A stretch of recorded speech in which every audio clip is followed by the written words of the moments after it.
Okay, so Ultimate Marvel vs. Capcom Infinite is here, and hopefully Capcom have learned all of their mistakes from Street Fighter V. I mean, I'm just gonna ignore all the controversy and just get straight to the review. Yeah, hopefully they've learned all their mistakes. Pre-order DLC! For crying out, Capcom!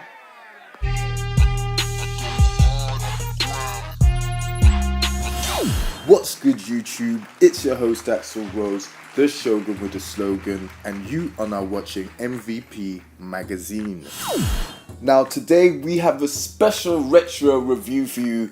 We are reviewing Ultimate Marvel vs. Capcom 3... Sorry, what is that? This is Marvel vs. Capcom Infinite! Marvel vs. Capcom Infinite is the latest entry in Capcom's epic fighting franchise. And yes, gamers, as usual, Capcom are taking it to the highest level with a huge roster of oh my god, no. Okay, so let's just tackle the elephant in the room head on. Now, most of the roster for this current iteration of the game comes straight from Ultimate Marvel vs. Capcom 3. Now, I will give Capcom their credit where it is due, as they have added a load of changes and updates to some of the returning cast. Iron Man almost feels like a completely new character from his last iteration. But that still doesn't change the fact that this is supposed to be a new title in the franchise, and at first glance that roster is highly underwhelming. I don't even like looking at that. Now, the story aspect of this title is kind of a mixed bag, as this is the first time that Capcom have ever tried to do a story in a Marvel vs. Capcom game, and you can tell it's just because they've been pressured into it by NetherRealm, as you know, in-game lore has never really been Capcom's, their strong point. And I will give them that at least they tried to put across a story. Well, a story in a sense that things happen and there's a beginning and a middle and an end and stuff, This is definitely not video game Shakespeare. But some of the character interactions are pure gold. And I'm not going to lie, seeing Ryu and the Hulk team up to defeat a monster from Monster Hunter was kind of awesome. Yeah, seeing the character fan interactions was just really cool, and those were just the best parts of the story. But as far as having a cohesive narrative that kept you gripped to your seat and just wanting more, that wasn't it. But at the same time, is that what we're buying a Marvel vs. Capcom game for?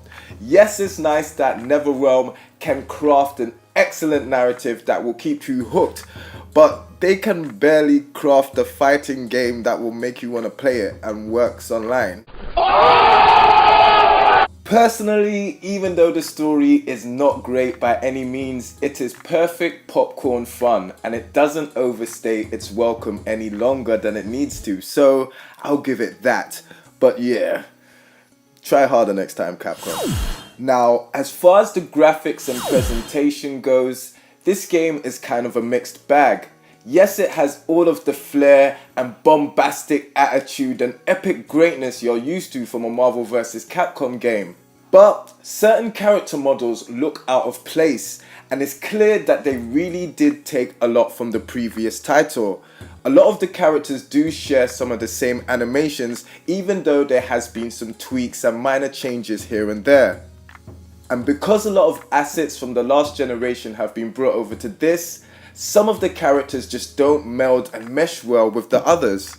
So even though certain times you may still get a hint of that awesome Capcom art direction and character design, the overall lazy vibe and the cut and paste nature of this game kind of lets it down, which is definitely a shame.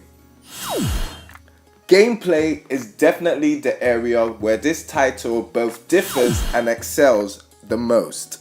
There has been so many changes in between this and prior versions of the Marvel vs. Capcom franchise that this definitely does stand alone as a new title altogether. And whether you're for or against the changes are going to be purely and solely up to you, the gamer. Now, Capcom have definitely done a lot to so-called streamline the experience of Marvel vs. Capcom and make it more inviting, should I say, for newer players, which is cool because it does make the pool of players and competition a lot bigger, and it definitely helps to grow the franchise. But is it at the risk of high level and expert play? One thing veteran gamers will notice is that the Dragon Punch command has been totally removed from the game, with the only person retaining theirs being Ryu, of course. Assist moves and delayed hyper combo finishes have also been taken out of the game. And I can totally understand if you're a gamer who is driven completely insane by the omission of these key features, as they have been mainstays in the franchise for a long time. Capcom have, however, tried to mix things up by balancing each character so they are more viable in combat, giving them a variety of tools to help them be more effective whenever you're going at it, raining down firepower and thunder hell on your opponents. Now, it's not all doom and gloom as far as the technical side as the gameplay is concerned, as the new active switch component really does add a new fresh layer to the creativity of combos. It allows you to tag in your character while you are using one character to lay down a smackdown to get extra hits on your combo. And if you are skillful enough, you can also re-tag your prior character and then layeth down more smackdown. And that is kind of awesome. Now, to sum things up, this game is definitely a mixed bag. Despite its lackluster visuals and its poor roster, the overall shine of the gameplay does kind of come through. And it is fun, but honestly, is fun enough to negate the fact that this is definitely a rush job? This falls way short of the expertise and the nice touches that we just generally expect from a Capcom game, not to mention a Marvel vs. Capcom game. The visual flair and the overall je ne sais quoi, which is usually associated with Capcom when they do one of these titles, is just kind of missing, and this definitely makes it seem like more of a cash grab than an ode to the franchise that we all love. So yeah, I don't know what to say. There's definitely a fun route of gameplay somewhere underneath all of the hubris and disdain and contempt that Capcom apparently has for its fan base. So yeah, I don't know what to make of that.